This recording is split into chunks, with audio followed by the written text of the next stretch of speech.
Okay, Lucy, now that you are a panelist, you can share your screen, or I also have the PowerPoint pulled up as well.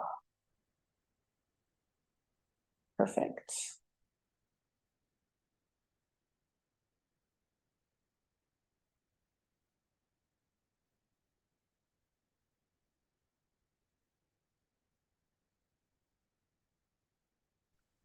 Sorry, I'm just trying to get it into present mode, which I can't find on here. There we go. All right. How's that? Perfect.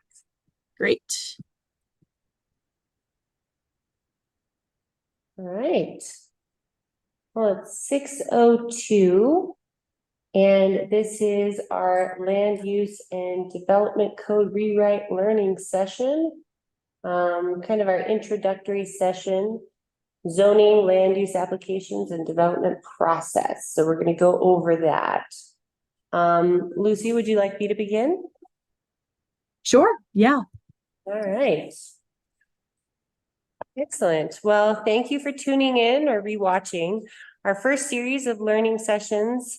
This is designed to give our community the tools to analyze and communicate about our land use and development code rewrite. The goal of these sessions is to create a shared dialogue which the community can use when we reach out for public engagement around certain policy decisions that will need to be made in our land use and development code rewrite, which we are currently undergoing. And at each one of these, we will give you an update on how that is going. We recognize that everyone has different levels of understanding when it comes to land use and development. So maybe you've been through the process of purchasing land and building a house, or maybe you've applied for upgrades in a historic review district for your business. Or maybe this is your introduction to land use and development code. So recognizing that everyone is starting from a different understanding, these learning sessions are designed to give a basic understanding of land use and development and how municipalities, and specifically Silverton, manages land use and development. We want to create a shared base understanding of which we can all jump from. So since we are talking about land use code, think of these learning sessions as the foundation. And as we build our house, or in this case, as we build our code, we are establishing a vocabulary and a base understanding that will support healthy dialogue in future policy making. We ask that questions be saved until the end of this presentation for better recording quality. And wanted to update you that our next land use and development code learning session will be on the 31st at 6 o'clock. So I'm going to kick it off to Lucy. All right. Thanks, Gloria. So this is our agenda for the evening. Gloria just started us off with an introduction to learning sessions. And next we'll move into what is a land use code and why are we undergoing a code rewrite. Then we'll do a brief overview of our current land use code and the processes and issues associated. Then we'll go into the master plan recommendations as well as the development readiness plan recommendations. And we'll finish up with an update on how the land use code rewrite is going. So, all right, and I'll hand it to Gabby from Clarion. Thank you, Lucy. Good evening. Thank you so much for joining us or for listening in after the fact. My name is Gabby Hart. I am a senior associate with Clarion Associates. We are part of the project team working on updating the land use code. And at Clarion, we spend most of our time writing and updating land use codes. So I'm here tonight to bring you into our world a little bit and help us all get a shared understanding of what a land use code is, how zoning works, and how that all will contribute to making Silverton an even better place to live. Go to the next slide, please.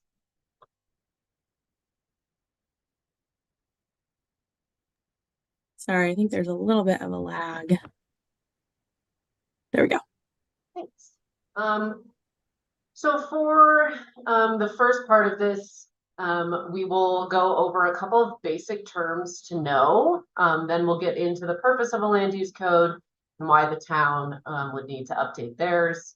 Then we'll get into the relationship between the Compass Master Plan and the land use code and how those work hand in hand to bring about positive development outcomes in the community. Next one, please. So beginning with our key terms, before we get to the land use code, we always start with what is called a comprehensive plan or a master plan.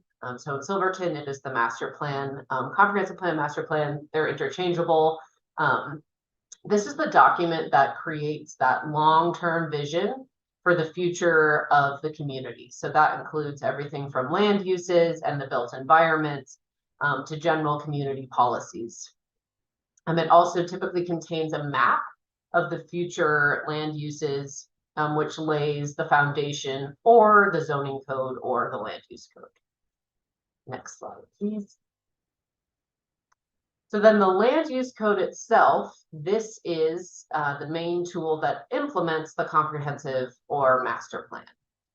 And a land use code can include zoning and subdivision regulations, annexation policy, development impact fees, public hearing processes, fence and sign permitting, and much more, all things related to the development of land. And so the regulations and incentives in a land use code help communities achieve their goals. So for Silverton, goals related to climate change, housing, infill development, historic preservation, and other collectively identified community priorities, and which I'll talk a little bit about later on. Next slide, please. So why update the land use code? If Silverton has a land use code, why does it need to be updated? Well, first and foremost, it is to align it with the town's recent award-winning Compass Master Plan.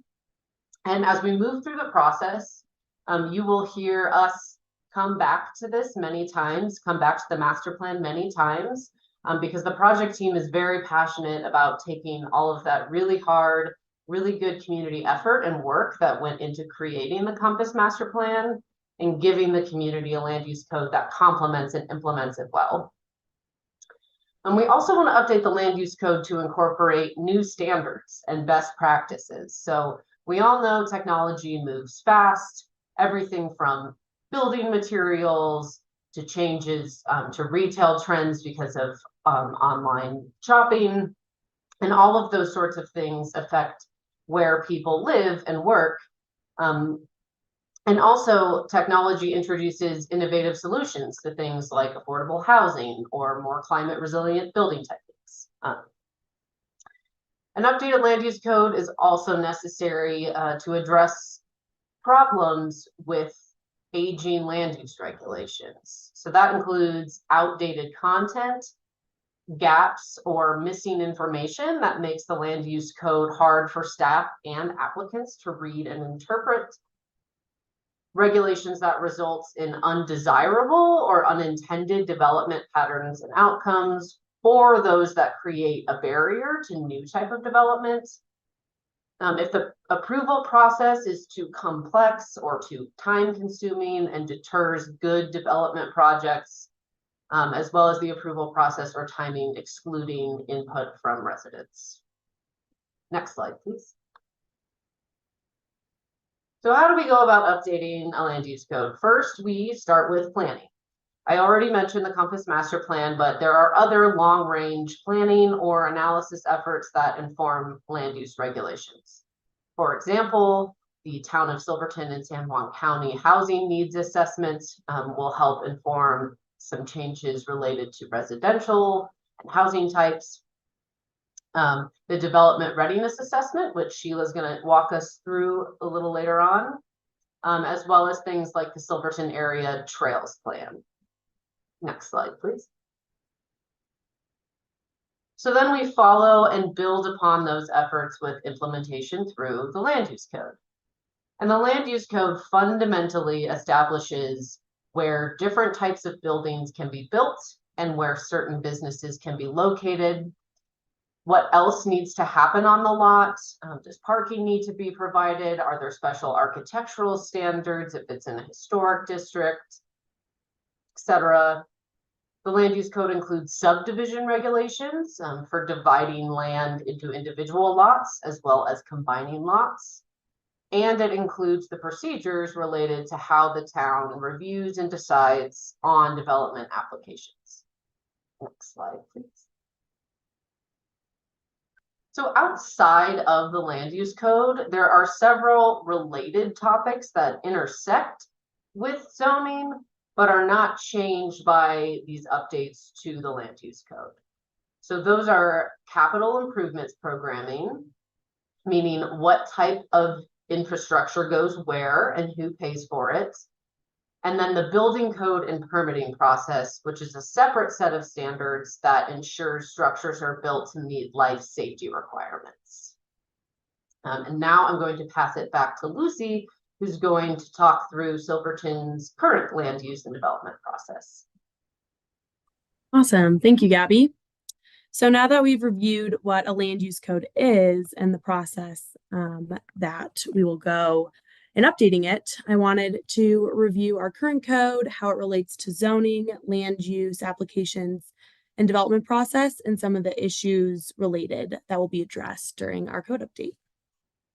So you will find zoning codes in Chapter 16 and subdivisions in Chapter 17. And then there are some other land use code related topics scattered throughout the code. For example, the most up-to-date camper and RV park code is within Chapter 7.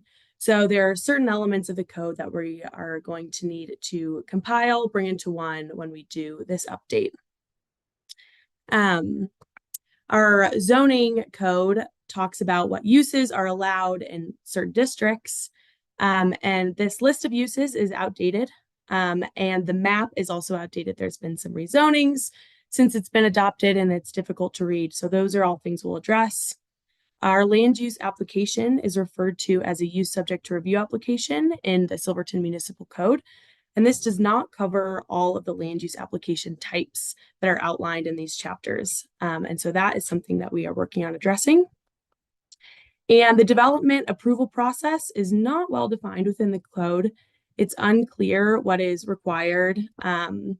And it's not the same for every application type. And so that is something we will also work on addressing.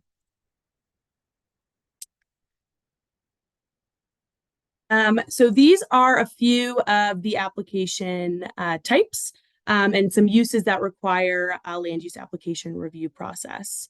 And so this is a long list, and you'll notice that some of these uses are look like uses that might not require a full public hearing process, and that could be done administratively. And so that is something we are also addressing in our update. And this is an overview of our land use application review process. So if you have not been through this process, what happens is someone will usually reach out to myself with an inquiry. And then once we have enough information, we'll move into a pre-application meeting with myself and our planning consultants, CPS. And at that meeting, we will inform applicants of what will be required and their timeline, and kind of fill in the blanks that are missing in the code. So addressing that will make transitioning from an inquiry to an application stage much easier. So following the pre-application meeting, applicants go ahead and they submit their application. CPS does a completeness review. And then we move into our referral period. This is when we would send an application to a referral agency, such as San Miguel Power Association, or another staff member, such as John in the Public Works Department, to review if we have any concerns in the application. From there, if there's anything that needs to be adjusted or updated, there will be another application submittal. Our goal is always to avoid this and to have the first one go through. And then we move into hearings. And a application might go to the Historic Review Committee, the Planning Commission, or the Board of Trustees, or all of those. And so one thing we want to address is making the review process a little bit more concise, instead of making people go through multiple hearings.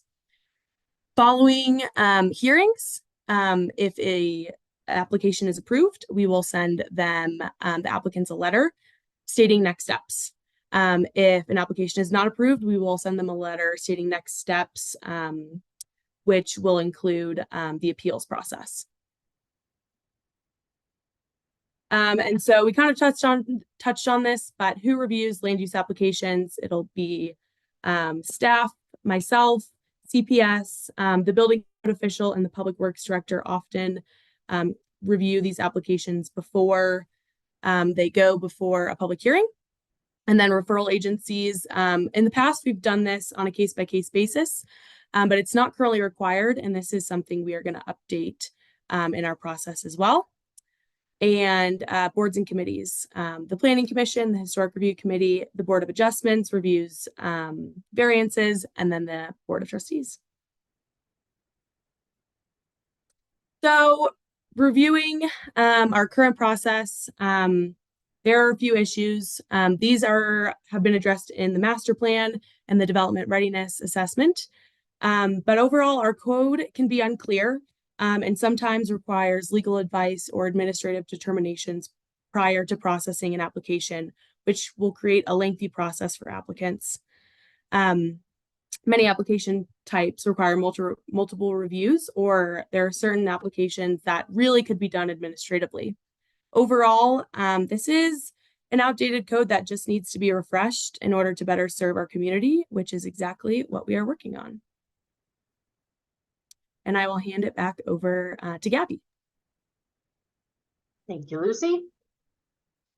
So thinking a little bit more about how updating the land use code will work in Silverton specifically, we wanted to highlight some of those strategies and actions from the Compass Master Plan that can be addressed and implemented through the land use code. Next slide, please. And just to note that these are pretty high level. Obviously, as we start drafting and getting comments on the draft, some of these update actions will sort of come to life, but we wanted to just do the high level of where some of these topics will be explored within the land use code itself. So first, addressing code and policy barriers to encourage housing choices and affordability. The land use code update will include updated zoning districts, including dimensional and site design requirements to increase the opportunity to build more types of housing and more housing in general, so that there are more options for a full range of ages and income levels in Silverton. Next slide, please. To prioritize environmental and wildlife protection, the land use code update will explore wildlife habitat standards, as well as other environmentally sensitive lands, including things like floodplains, steep slopes, as well as the avalanche zones. Next slide, please. There are several master plan strategies related to increasing development flexibility throughout the town. And the land use code update will address that through those new, more flexible zoning districts, site and building design standards, as well as a new use table and use specific standards. And again, more of these will sort of come to life as the draft comes together. But for now, we just wanted to highlight where they will be. Next slide, please. Also related to development flexibility, limiting the regulation of use types to provide for reuse and creative spaces in neighborhoods. This is also done through exploring more flexible zoning districts that allow a wider range of uses, as well as adding site and building design standards and use-specific standards that allow for those types of creative uses, but are still aware of and mitigate the impact of those operations, especially if it's a commercial use near to a residence. Next slide, please.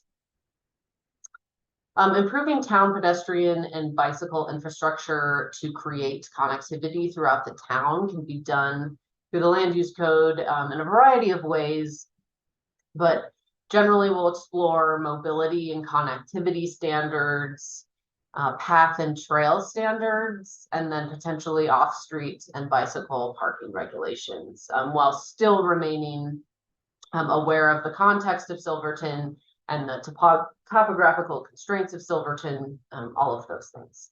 Next slide, please. Next, simplifying the permitting process to encourage new and expanding businesses. Generally speaking, administration and procedures is a significant portion of the land use code itself, as well as this update. So this strategy is explored through reorganization and simplification of the procedures themselves, as well as a more user-friendly and standardized approach to describing the steps required for an application to get to approval, the criteria it's reviewed against, and who makes the ultimate decision. Next slide, please. And finally, a more specific strategy for the town is to establish the proper zoning for Shrine Hill, especially when thinking about a Shrine Hill sub-area plan. This will also be a place where updates to the zoning districts and a new zoning map will allow the land use code to implement the master plan. And with that, I'm going to let Sheila jump in and talk a bit about the development readiness assessment. Thanks, Gabby. My name is Sheila Booth, and I'm the Director of Community Development Services at Community Planning Strategies, and we are your planning department for Silverton. We assist Lucy and Gloria in all things planning. So the Development Readiness Assessment, you can advance to the next slide. What you typically do is you update your master plan, and then after you update your master plan, you update your code so that your code can implement your master plan. So a Development Readiness Assessment really looks at your current code. Is it in alignment with the Compass Master Plan? Then we take a next step and look at the functionality and the structure. And then is it clear? Does it provide clear, consistent, and predictable process? Because all of this helps lead to easier processing by not only staff, but citizens and developers as far as the development of the community. Next slide. So a summary of the findings, basically it wasn't 100% in alignment with the Compass Master Plan. It needed to be restructured. There needs to be clarification and expansion on application types, submittal requirements, review and approval process, procedures, adding some graphics to help with the explanation of some of the terms, and provisions for expediting affordable housing applications. Gabby has already gone through a lot of these, but I'm going to try to hit on just some of the major aspects of the development review or the development readiness assessment as it goes forward with the land development code. Next slide. So I'm going to hit just kind of the top ones that jump out as big things that needed to be looked at. We needed to amend the process, the timelines, the flow charts, having some standardized processes. And one of the big ones is one public notice process. You might have one standard for one type of application and another for something else, which sometimes can throw staff off, can throw the applicant off. Consolidating the residential zone districts, that again was in line with the Compass Master Plan recommendations to try to provide more flexibility. Ensuring all terms are defined. Definitions are where they're really the key and the most important part to me of a code, because if you don't know what a term is, then you don't really know what you're doing. So ensuring all terms are defined, not only those terms within the code, but those that are commonly used in discussions about development. Evaluate approval levels and consider administrative approvals. Again, some things may not need to go all the way through a 2 public hearing process, sometimes 3. So what things can we do that we can make administrative? Digital submittals in today's day and age, and the fact that a lot of people work remote, digital submittals are key. Removing standards from definitions, having one area where you can go to look for development standards for all of the different zone districts. Next slide. Identify what uses are desired in each district. And again, this gets back to flexibility and being able to create more opportunities within the town. Creating the dimensional standards table, already talked about that. Enhancing standards. Do we need to really look at more snow storage, what percentage, where it needs to go, exterior lighting. Do we want specific standards for lighting standards or dark skies, but also the way that those that equipment looks? Parking, landscaping, fencing, walls, but really look at those standards and see if we need to enhance them. Not necessarily make them more onerous, but just to make sure they're in there and everybody knows what is expected. And then the hazard overlays. There's been a lot of talk about it. We have the avalanche, the steep slopes, historic district. We have a limited use. So really looking at those hazard overlays. Sorry, historic district isn't one of those. But look at the submittal requirements. Maybe we can require the public, not the public, but the applicant to actually identify if there are some hazards instead of just using some mapping tools. But we're looking at different ways, recommending that the town look at different ways we can address the hazards within the town instead of having different overlay districts that again provide one more step in the process just to possibly get a building permit. And then to create some clear development standards within those. So if you are in a steep slope, what do you have to do to be able to mitigate it? What are the expectations? And what are the things that we just can't allow? Next slide.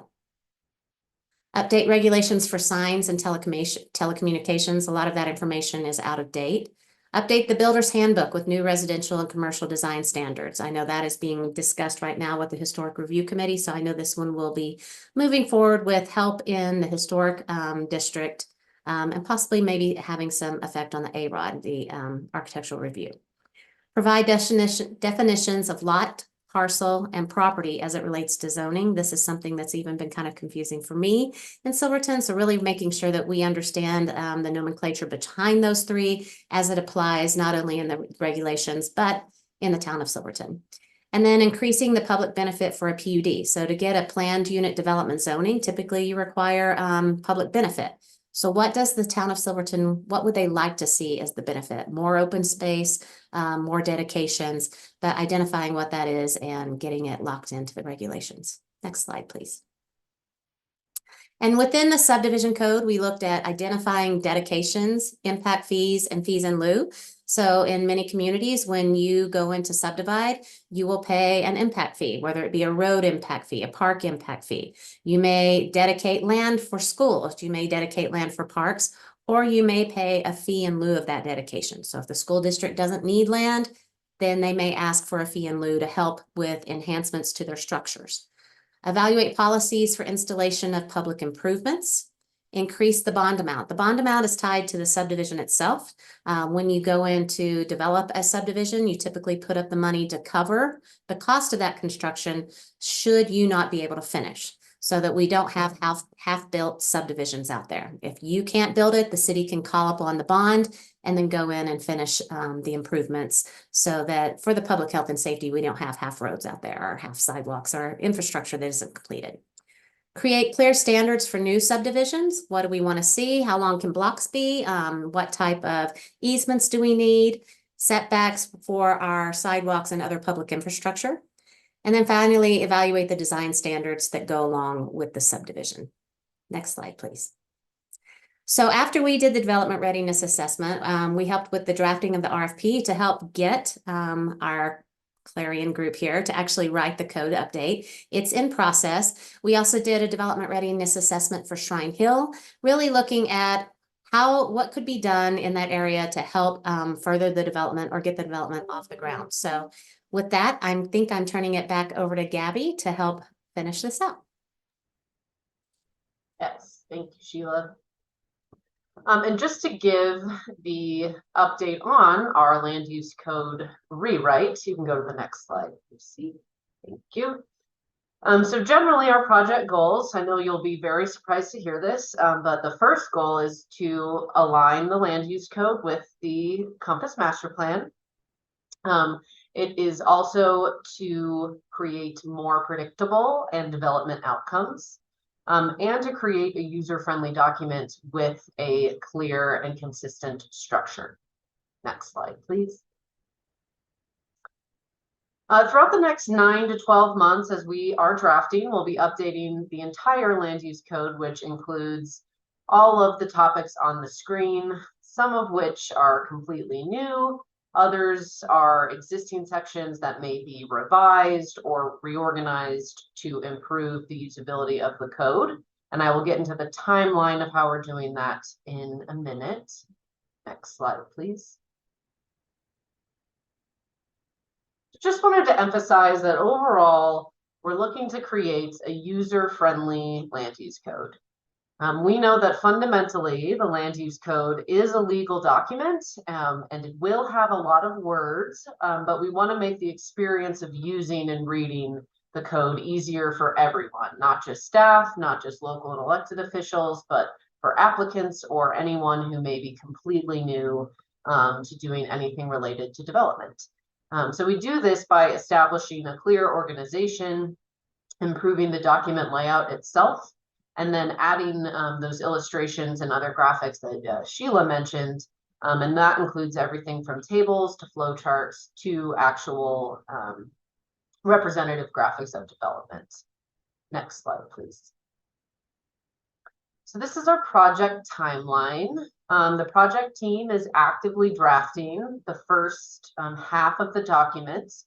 So we're doing the interim drafting in 2 halves, which will eventually be collected into one full draft, and that's that FD you see on this graphic.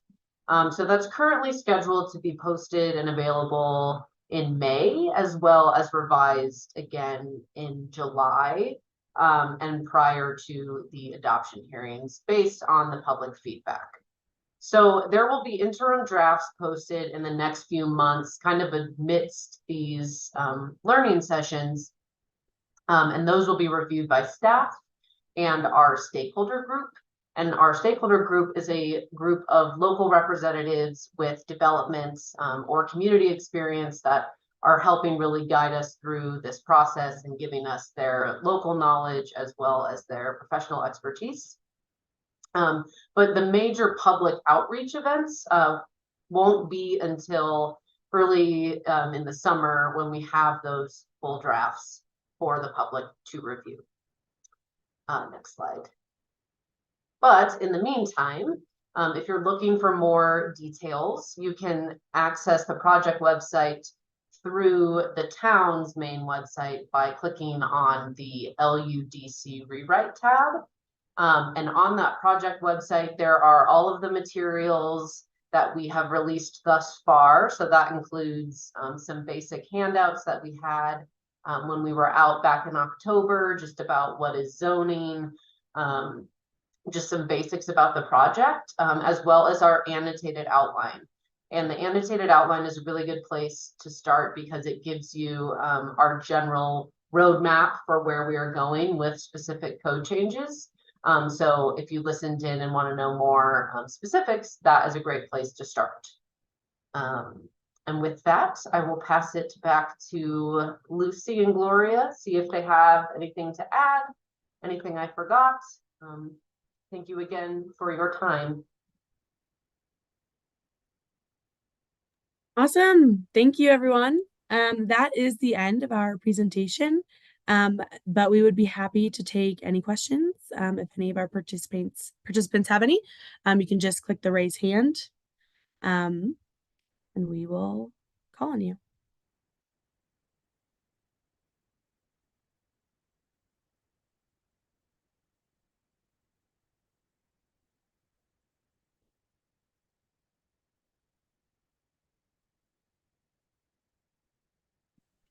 And it looks like Melody Skinner had a question and has been promoted to panelist. So go ahead.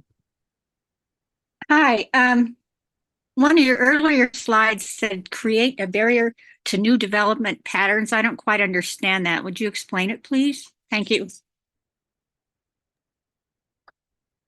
Yep. So I believe that was on the slide of why do we update land use code. So the create a barrier to new development patterns would be if aging land use regulations are creating a barrier to new development patterns. So that may mean that the town wants to see a certain type of development, but due to use restrictions or a very lengthy process to get a specific use or business approved, that doesn't actually come to life.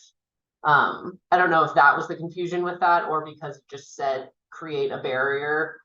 We are not trying to, we are trying to eliminate that. We're trying to update the land use regulations that do create barriers. So sorry if that wording was confusing.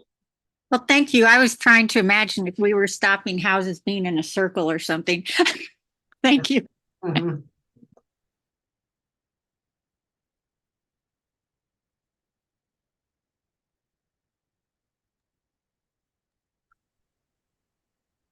All right, so if we don't have any other questions live right now, I would encourage everyone to tell your friends that these videos will be available online on our YouTube channel. And I really want to give a huge thank you to Clarion and to CPS, specifically Gabby and Sheila tonight, for joining us and being a part of these learning sessions as we move forward. I know it's a little bit above and beyond of what we ask, and we just really appreciate you all to be here.